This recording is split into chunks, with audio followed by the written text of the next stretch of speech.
Muy bien.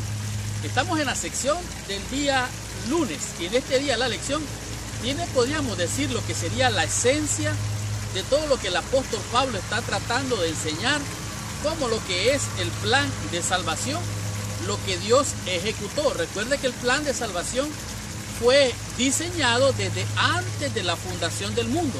Ahora, ¿qué significa esto de que cuando todavía éramos pecadores? ¿Qué significa? ¿Qué es lo que quiere decir la lección en este día y particularmente en los pasajes de Romanos capítulo 5, del versículo 6, 8, 9 y hasta el 12? Pues bueno, aquí nos presenta realmente el carácter de Dios, cómo Dios tomó la iniciativa. Cuando Adán y Eva cayeron, ellos pecaron, ellos fallaron, pero Dios vino y los buscó. Recuerde usted, Dios dijo, ¿dónde estás tú? O sea, Dios vino a buscar a Adán y Eva. Dios encontró a Adán y Eva aun cuando ellos se escondieron, y Él vino para darle solución al problema en el cual Adán y Eva habían caído. Dice, cuando Adán y Eva transgredieron vergonzosamente y sin ninguna excusa la exigencia divina, Dios dio los primeros pasos de la reconciliación. Dios proveyó la iniciativa, Dios proveyó el camino hacia la salvación, y de esta manera el hombre, estando ya condenado, porque la paga del pecado es muerte, estando condenado, Dios da la iniciativa. Este día nos da como referencia el libro de Romanos capítulo 5, versículo del 6 al 9, vamos a leer, dice: porque Cristo, cuando aún éramos débiles, a su tiempo murió por nosotros. O sea, cuando vino el cumplimiento del tiempo. Ciertamente apenas morirá alguno por un justo, con todo pudiera ser que alguno osara morir por el bueno. Mas Dios muestra su amor para con nosotros en que, siendo aún pecadores, Cristo murió por nosotros. En otras palabras, Dios envió a su Hijo a morir aun cuando nosotros todavía éramos pecadores. En otras palabras, Él vino a morir por los pecadores. Aunque estábamos perdidos, Él vino a pagar la deuda. Él vino a pagar la deuda que teníamos, que era la paga del pecado, es la muerte.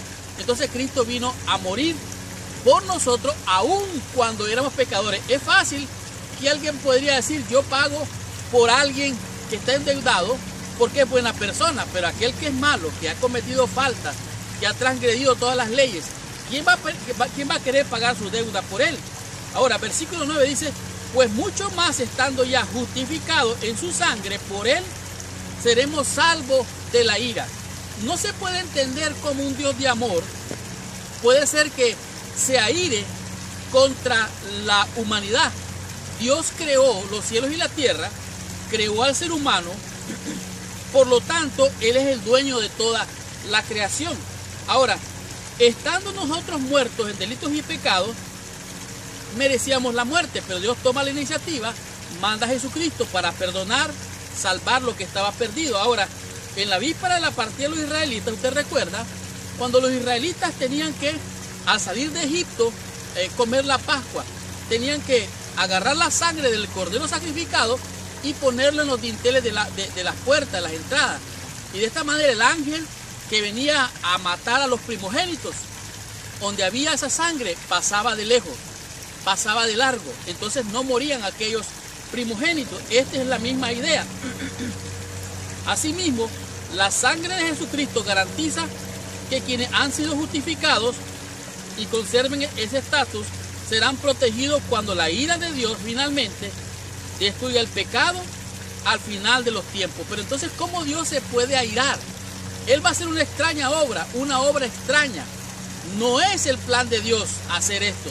Sin embargo, como han echado a perder su creación, no la han sabido cuidar, como no han sido buenos mayordomos de sus propios cuerpos, de sus propias, ¿qué decirte? Lo que Dios le ha puesto en su mano. Entonces Dios viene a pedir cuentas a todos aquellos que nos ha dado dones, talentos y bendiciones para ver cómo lo utilizamos para bien o para mal.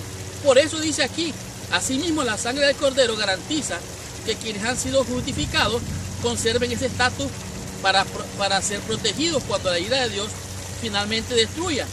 Dios es un Dios amoroso. ¿Cómo puede airarse? Bueno, debido a su amor precisamente, Él está contra el pecado, no contra los pecadores, está contra el pecado.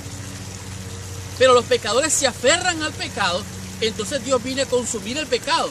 Y quien está aferrado al pecado va a tener que ser consumido. ¿Por qué? Porque ha sido un infiel mayordomo de lo que Dios ha puesto en sus manos, talentos, tanto vida, salud y todo esto demás. Ahora, aquí vemos, dice, mira el mundo a tu alrededor y verás lo que el pecado ha hecho a su creación. ¿Cómo podría un Dios no enojarse contra semejante maldad y devastación?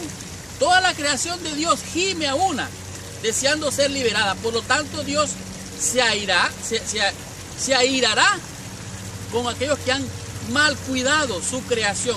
Por eso aquí en el versículo 10 al 12 dice lo siguiente: porque si siendo enemigos fuimos reconciliados con Dios por la muerte de su Hijo, mucho más, oiga bien, hay una grande bendición aquí, mucho más seremos salvos por su vida. O sea, como Cristo murió y resucitó, ahora esa es la garantía de que tú y yo podemos recibir la salvación, la justificación, el perdón de nuestros pecados por la muerte de Cristo, porque Cristo murió, resucitó, ahora nosotros podemos vivir. Y no solo eso, sino también nos gloriamos en Dios por medio de nuestro Señor Jesucristo, por quien hemos recibido ahora la reconciliación. Estábamos divorciados, estábamos separados de Dios, estábamos en guerra contra Dios, pero Cristo vino a reconciliarnos, a construir el puente que había sido roto y ahora tenemos conexión con Dios directamente. Dice, por lo tanto, como el pecado entró en el mundo por un hombre y por el pecado la muerte, así también la muerte pasó a todos los hombres por cuanto todos pecaron. Este es un asunto bien interesante porque algunos comentaristas han tratado de entender esto. El problema es que ellos lo aplican a otras cosas. Nada tiene que ver. Pablo aquí está tratando de enseñar de que así como por el pecado de un hombre, la muerte pasó a todos los hombres. Entonces dicen ellos, bueno, ¿cómo es posible que el pecado de Adán ahora me venga a afectar a mí? Bueno, pues la muerte afectó a todos los hombres por el origen del pecado. O sea, el pecado pasó a todos los hombres y ahora todos los hombres somos pecadores. Tenemos esta naturaleza. Tenemos razones para estar reconciliados con Dios. Sin embargo, ahora tenemos una referencia de la vida que Cristo vivió en la tierra. O sea, su carácter perfecto justifica ahora todo nuestro mal. Y Él nos ofrece acreditarnos sus méritos. Él logró la vida perfecta.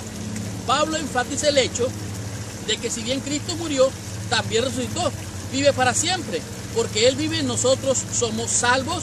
Y si Él hubiese quedado en la tumba, nuestra esperanza hubiera perecido con Él. Por lo tanto, somos salvos de la ira venidera.